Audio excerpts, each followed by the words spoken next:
Yes, well, can you believe it? Look who we have up here at up this beautiful green thorn tree. We've got Maribye. It's so nice to see him again. A young male leopard of about 2.5 months now. So it's so great seeing this young boy again.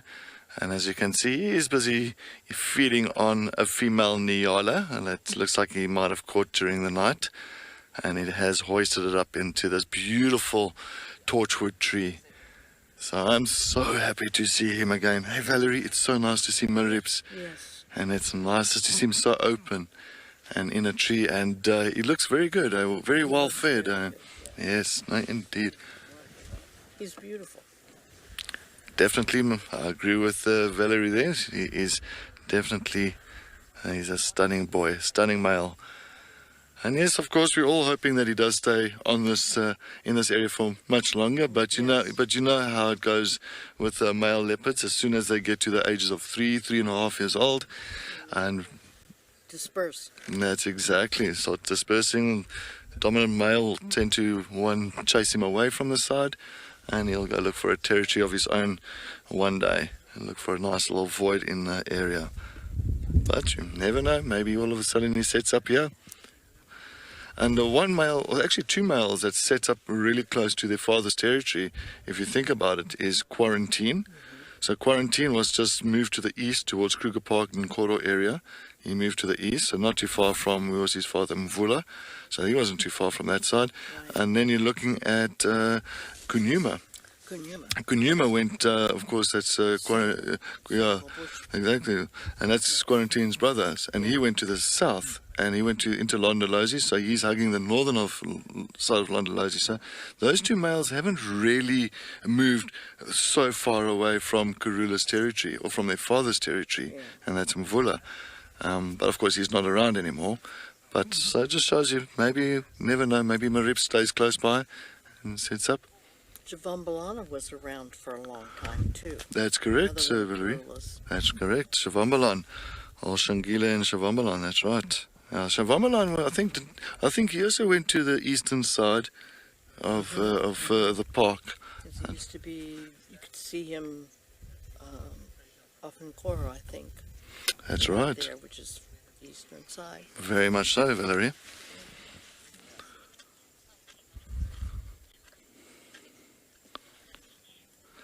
Lisa H, good afternoon. Yes, definitely a beautiful sighting of Maribye once again. I have been really fortunate, and I've been very lucky having him in sight for the last for this cycle, and I'm definitely not going to complain about that. I'll have Maribye in my frame any day. So yes, beautiful boy, and still looking so good, and I'm very happy that he's so well fed. I think Valerie said they saw him 2-3 days ago on Chilla Plains. Yeah, I think it was maybe yesterday. The days run together. That's very true, Valerie. Today feels like yesterday. Yesterday feels like another day. I know, it's strange. The day is confusing in the bush. Look at my pictures to tell you which day it was. Yeah, no, definitely. But it's such a stunning boy, this.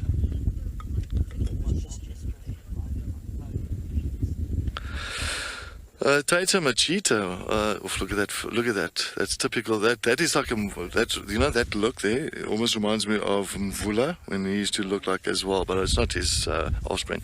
Tatum cheetahs not migrate. They will have a very large territory, and then that huge territory of a cheetah, I'm sure there will be food around there. There will be impala. There will be steenbok, duikers. There will be definitely some food source for those cheetahs, but why cheetah's territory is so large is because their numbers is so low here, so they can really stretch out much further.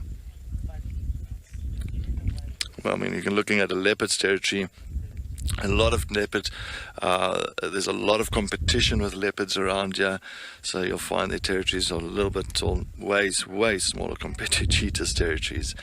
And as well as, male leopard territories could be from around about 8 to 13, 14 square kilometer, where a female leopard will be about 5 to 8 square kilometer.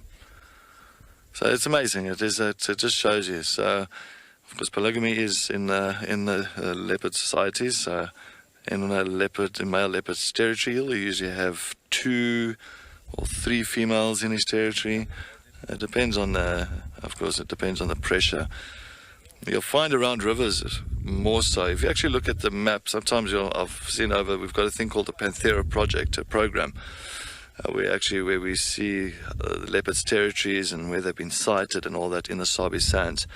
And if you actually look around the Sabi River, the Sand River, you'll find that their territories are much smaller, because I think they put more pressure on each other there because it's riverines, and leopards, that's their ideal habitat, is at typical drainage lines, the river areas, and I think that's more, I think there's more pressure from the individuals, so the territories become much smaller compared to other areas where there's not many drainage lines, not many big river systems.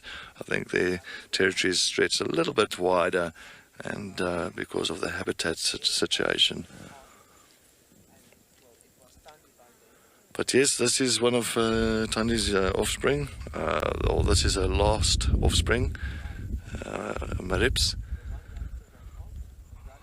Rest in peace to Tandi. She was my favorite female leopardess here in the northern Sabi Sands. Absolutely a gorgeous female. Had so many fantastic sightings with her. And yes, it's good that she's left a legacy in this area, and definitely left us with this beautiful, pretty male leopard for us to view. So Maribye means rocks, or rock. It's on the Maribye. Or Maribye means, of course, rocks, plenty of rocks.